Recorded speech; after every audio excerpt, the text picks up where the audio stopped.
Salam, hörmətli Şərq Türkistanlıq qərindaşlar. Şərq Türkistan xəbər agentliğinin xəbərlər proqramısını görüşünüzü qızğın qarşı alırıq. Ən aldı bilan xəbərlərimizdən qısqaça məzmunlarına göz ataylı. Şərq Türkistan sürgündü hökuməti Xitay O'rta Asiya Tashqi ishlar ministrlarining 5-ci qitimliq yig'inini ayıpladı. Şərq Türkistan kimlik kartaga iltimos qiling. Tövəndə təfsili məzmunlarını diqqətinizə sunumuz. Tajovuzchi Xitoyning Suani yer shari vaqtining 1 dekabr kunidagi xabariga qaraganda, Xitoy Tashqi ishlar ministrligining ministri Wang Yi boshchiligidagi Xitoy O'rta Osiyo tashqi ishlar ministrlarining 5-ci qitimliq yig'ini yakshanba kuni Sichuan o'lkasining Chengduda ochilgan.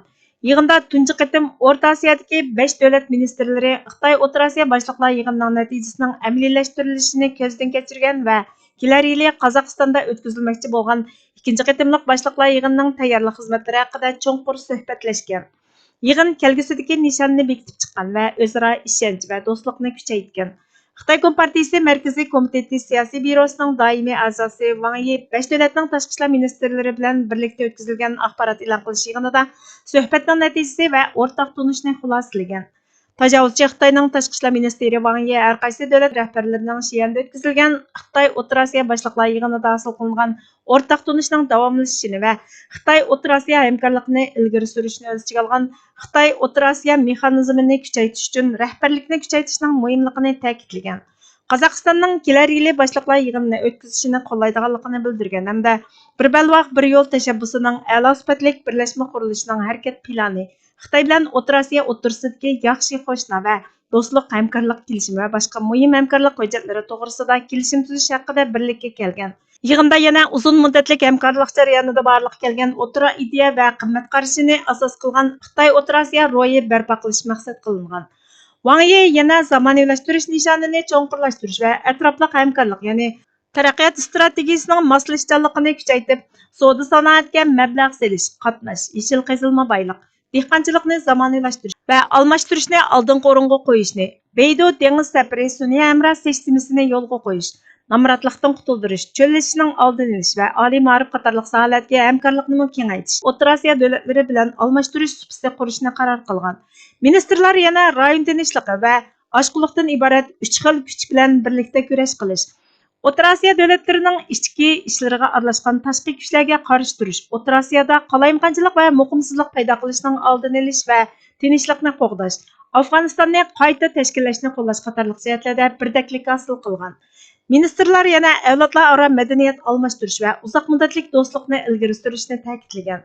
Kelgusi 3 yilda Xitoy O'rta Osiyo davlatlariga 1500 ta'lim-tarbiya o'rni va 600 yuqori saviya ta'lim markazi qurishni qaror qilgan. Taraflar xalqaro va rayon masalasidagi moslashishni davomli kuchaytirib, yer sharining janubidagi ittifoqlikni ilgari surishni ta'kidlagan.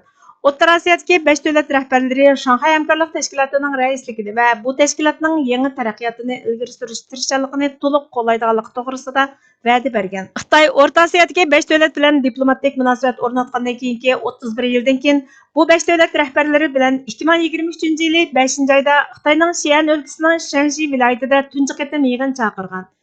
Qarindosh turk davlatlarining Xitoy bilan bo'lgan hamkorligidagi Xitoyning Sharq Turkistonni ishg'ol qilib olish va irqiy qirg'inchilik yurgizish qilmishiga sukut qilishi, hatto qo'llashi Sharq Turkiston surgundi hukumatining qattiq qarshiligini qo'zg'ab kelmoqda. Sharq Turkiston surgundi hukumati 1 dekabr kuni ijtimoiy axborot vositalarida buningga qattiq noroziligini bildirib, turk davlatlarini Xitoyning jahongirlik xirislaridan ogohlantirib bayonot e'lon qilib mundaq dedi. Sharq Turkiston surgundi hukumati yaqinda Xitoy bilan O'rta Osiyo davlatlari, ya'ni Qirg'iziston, Qozog'iston, O'zbekiston, Tojikiston, Turkmeniston qatorliq 5 davlatning davlat boshliqlari yig'inida tuzilgan atalmish hamkorlik va bexatarlik strategiyasining yetakchiligidagi Xitoyning O'rta Osiyoga hokim bo'lishi maqsad qilingan kelishimnomani qattiq ayblaydi. Bu kelishimlar Xitoy jahongirlarining O'rta Osiyo davlatlarining egalik huquqini tortib olish va O'rta Osiyoni Xitoyning jahongirlik orzusiga bo'ysundirish uchun planlangan harakatlardan boshqa narsa emas. Ulug' turk rahbari belga qolgan 8-asrda turk xalqini ogohlantirib, Xitoylar tatliq so'z, oltin va yumshoq ipaklari orqali yiroq davlatlarni yaqinlashtirdi. Yaqinlashgandan keyin ularni yo'qotishga tirishdi degan. Ishg'ol qilingan Sharq Turkiston bu ogohlantirishning eng yorqin misoli. Millionlab Uyg'ur, Qozoq, Qirg'iz, O'zbek va boshqa turkiy xalqlar Xitoy ishg'oliyati ostida irqiy qirg'inchilik, qulluq va yo'qolishga duch keldi. Biz O'rta Osiyo xalqi va rahbarlarini Xitoy jahongirligiga qarshi turishga va xalqimizning egalik huquqini qo'g'dashga chaqiramiz. O'rta Osiyo davlatlari o'zlarining Sharq Turkistonning buguniga o'xshash Xitoyning hukmronligi ostida qilishiga yo'l qo'ymasligi kerak. Xitoy bilan bo'lgan hamkorlik O'rta Osiyo davlatlarining mustaqilligi, egalik huquqi va kelgusiga xatar elib keladi. Sharq Turkistonning mustaqilligini asliga keltirish axloq majburiyati bo'lib qolmasdan, balki O'rta Osiyoning egalik huquqini mangu qo'g'dishining ochqichi. O'rta Osiyo davlatlari rahbarlari va xalqi buni ogohlantirishga diqqat qilishi kerak. Xitoyning tajovuzchiligi va jahongirligiga hozirdan boshlab qarshi turing. Bo'lmasa Sharq Turkistonga o'xshash Xitoyning bo'ysundirishiga uchrab, erkinlik va egalik huquqingizning yo'qotilishidek xatarga duchor bo'lasiz. Sharq Turkiston sürgüntü hükümetining O'rta Osiyodagi turk jumhuriyatlari rahbarlarining Xitoy katibaşlari bilan birlikda o'tkazgan Xitoy Markaziy Osiyo Tashqi ishlar ministrligining 5-qitimliq yig'inini ayblab e'lon qilgan axborotni xalqaro muhim matbuotlarda xabar qilindi. Osiyo xalqaro xabarlari to'rining 2 dekabr kunidagi Sharq Turkiston sürgüntü hükümeti Xitoy O'rta Osiyo davlatlari boshliqlar yig'inini aybladi. Beijingni rayonga hukmronlik qilish bilan aybladi degan temada e'lon qilingan xabarda O'rta Osiyodagi 5 davlat tashqi ishlar ministrlari bilan Xitoy tashqi ishlar ministrlari yig'ini rayon hamkorligini kuchaytirish va bexatarlikka kafolatlik qilishni asos maqsad qilgandek qilgan bo'lsa-mu, Sharq Turkiston sürgüntü hükümetining qarashicha, u Xitoyning O'rta Osiyo davlatlarining egalik huquqini tortib olishni, O'rta Osiyoga hokim bo'lishni maqsad qilgan keng strategiyasining bir qismi dedi. Va Sharq Turkiston sürgüntü hükümetining axborotini bayon qilib, bu qitimqi yig'inning maqsadi olgan qarorlarini Sharq Turkiston sürgüntü hükümetining boshliqlar yig'inining Xitoyning jug'rafiyalik siyosiy xiraslarini kuchlantirishni maqsad qilganligini aytganligini va O'rta Osiyo davlatlari shundaqla xalqini Xitoyning jahongirlik xirsidan ogohlantirganligini ta'kidladi. Sharq Turkiston kimlik kartiga iltimos qiling. Sharq Turkiston kimlik karti Sharq Turkiston sürgüntü hükümeti tarafidan berilgan rasmiy kimlik belgisidan iborat bo'lib, 2024-yili 7-iyulda rasmiy yo'lga qo'yilgan 2024 Sharq Turkiston Milliy kimlik qonunining ro'yi bo'yicha tasdiqlangan Sharq Turkistonliklarning davlat tavalligini va fuqaroligini tasdiqlaydi. Dunyoning har qaysi joylaridagi Sharq Turkistonliklarning haq-huquqi va mas'uliyatlarini muayyanlashtirishda halqiliq qurol bo'lish rolini o'ynaydi. Milliy kimlik karti milliy kimligi va tavalligini kuchlantirib qolmay, Sharq Turkiston sürgüntü hükümetining demokratik ilgirlashlari, harakatlariga, mulozimatlarga erishishni kafolatlantiradi. Milliy kimlik kartini kimlar iltimos qila oladi? Sharq Turkistonliklar, ya'ni Sharq Turkistonning tarixiy o'zining etnik guruhlari, masalan, Uyg'ur, Qirg'iz, Qozoq, O'zbek va boshqa turkiy xalqlar. Ota-bobolari Qozog'iston, Qirg'iziston, O'zbekiston qatorliq turk jumhuriyatlarida emas, faqat Sharq Turkistonda yashagan turk xalqlar iltimos qila oladi.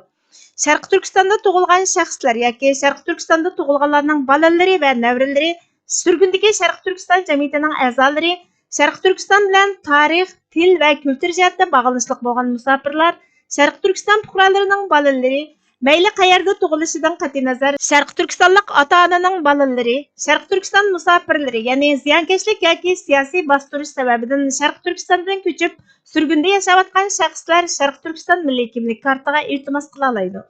Sharq Turkiston milliy kimlik kartining ahamiyati. Sharq Turkiston milliy kimlik karti Sharq Turkiston fuqarolariga ko'p xil foyda olib kelib, milliy birlikka tuhfa qo'shadi. Asosiy huquq va mulozimatlardan bahramon bo'lishni kafolatlantiradi. Nima uchun iltimos qilish kerak? Birinchi, fuqarolik isboti. Milliy kimlik karti sizning Sharq Turkiston fuqarosi ekanligingizni rasmiy isbot bilan ta'minlaydi. Ikkinchi, milliy boshqarishga qatnashish. Sharq Turkiston milliy kimlik karti sizni Sharq Turkiston sürgüntü hükümeti tashkillagan saylan va xalq bilan tashlashi qatorliq demokratik faoliyat jarayonlarga qatnashishni kafolatlantiradi. Sizga Sharq Turkistonning kelgusini shakllantirish so'z haqqi beradi. Uchinchi, xizmatlarga erishimi. Sharq Turkiston kimlik karti bo'lganlar Sharq Turkiston sürgüntü hükümeti ta'minlagan qonun yordami, farovonlik programmasi, panohlik tilash yordami va ma'rif fursati qatorliq bir qator mulozimatlardan bahramon bo'la oladi. Uchinchi, milliy kimlikni kuchaytirish. Sharq Turkiston milliy kimlik kartiga ega bo'lsangiz, Sharq Turkiston bilan bo'lgan aloqangiz va Sharq Turkistonning kultur, tarix va siyosiy kimligini qo'g'dashdagi rolingiz kuchayadi. Sharq Turkiston kimlik karti Sharq Turkiston xalqi o'tirsidagi o'mlikning simvoli. To'rtinchi, fuqarolik mas'uliyati. Sharq Turkiston milliy kimlik karti Sharq Turkiston sürgüntü hükümetining fidokorlik bilan tuhfa qo'shish sistemasini ilgari surib, sürgündagi Sharq Turkiston xalqi orasida fuqarolik majburiyati va o'zaro qo'llash engini yetildiradi.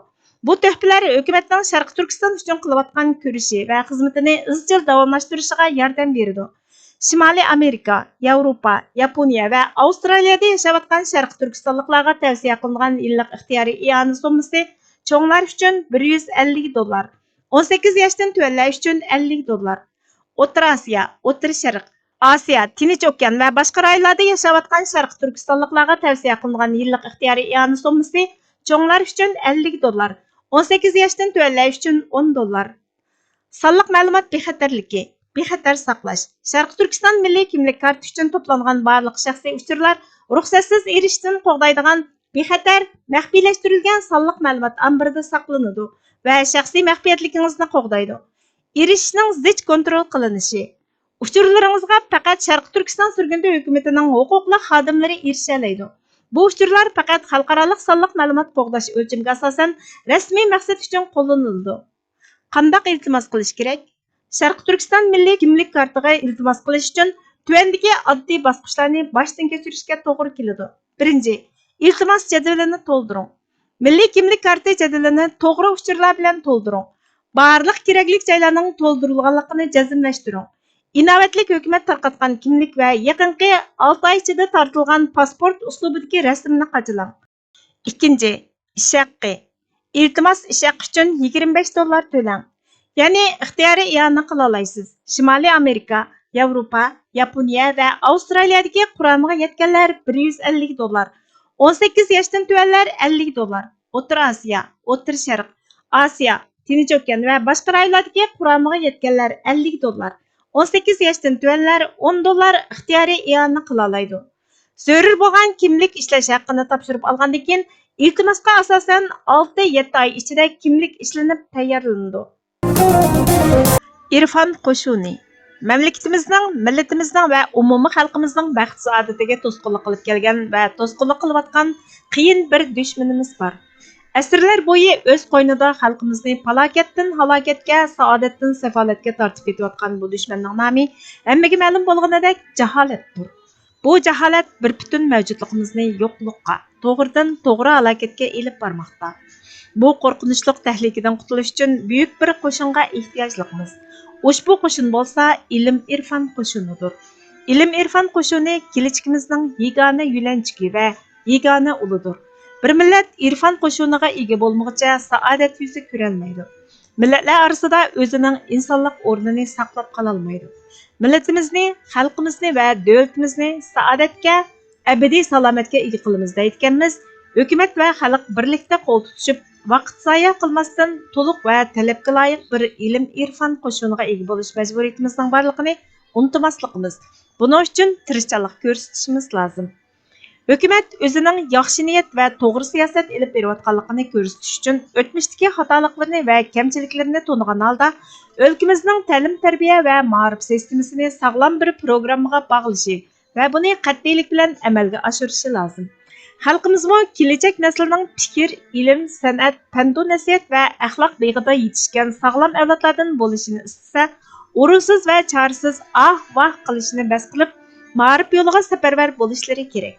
Hukumat bilan xalq bir safda turib harakat qilgandala, mamlakatga, millatga va davlatga foydali bir irfon qo'shinini barliqqa keltirgili bo'ladi. Buningsiz hech bir maqsadga yetish mumkin emas.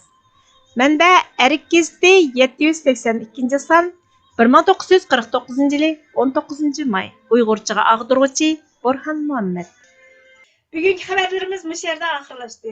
Bizga vaqt ayirganingiz uchun ko'pdan ko'p rahmat. Kelar qatimki programmamizda ko'rishguncha Allohga omonat bo'lgaysizlar.